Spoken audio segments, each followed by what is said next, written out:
शोभा अखंड नारायणगावची। नारायणगावची यात्रा म्हणजे आई मुक्ताईचा निरंतर महिमा। नारायणगावची यात्रा म्हणजे गावच्या रूढी परंपरा। नारायणगावची यात्रा म्हणजे गावच्या संस्कारांचा आरसा। नारायणगावची यात्रा म्हणजे उत्सवाच्या जल्लोषाचा वारसा।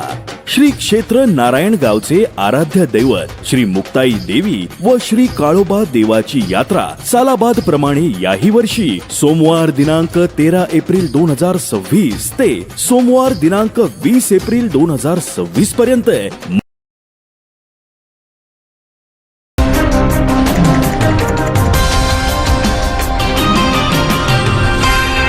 संध्या लाईव्ह, आवाज महाराष्ट्राचा।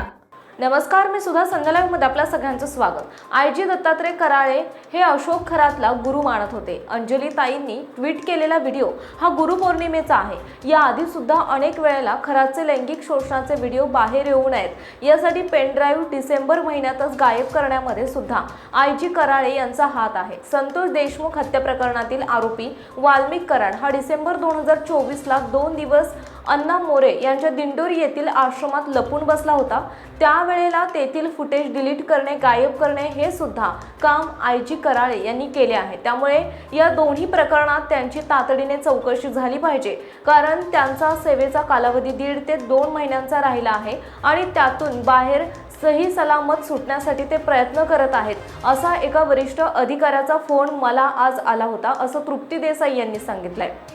नाशिकचे आयजी दत्तात्रय कराळे यांचा जो व्हिडिओ अंजलीताईंनी ट्विट केलेला आहे तो गुरुपौर्णिमेचा आहे। आयजी दत्तात्रय कराळे हे अशोक खरातला गुरु मानत होते आणि म्हणूनच ते वारंवार अशोक खरातला भेटायला जायचे।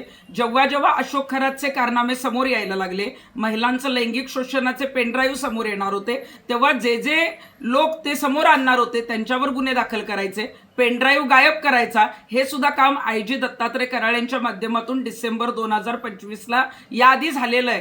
जेव्हा दिंडोरीच्या आश्रमामध्ये, अण्णा मोरेंच्या आश्रमामध्ये वाल्मिक कराड 2 दिवस मुक्कामाला होता, संपूर्ण महाराष्ट्र आणि पोलीस दल त्याला शोधत होतं, त्यावेळेला सुद्धा 2 दिवस तो जो मुक्कामाला होता तेव्हा दिंडोरी आश्रमातले जे व्हिडिओ डिलीट करण्यात आले ते सुद्धा कुणी केले तर आयजी दत्तात्रय कराळेंनी केलेत। त्यामुळं या प्रकरणात खरातच्या तर चौकशी झालीच पाहिजे, कारण 18 कॉलचं तर रेकॉर्ड आलंय, परंतु दत्तात्रय कराळेंना माहित होतं की कुठंतरी आता हे सगळं बाहेर येणार आहे। त्यामुळे वेगवेगळ्या मोबाईलमधून सुद्धा त्यांनी बरेच कॉल केले असतील, ते शेकडो कॉल असतील आणि आता अशोक खरात प्रकरणामध्ये दत्तात्रय कराळेंची चौकशी झाली पाहिजे।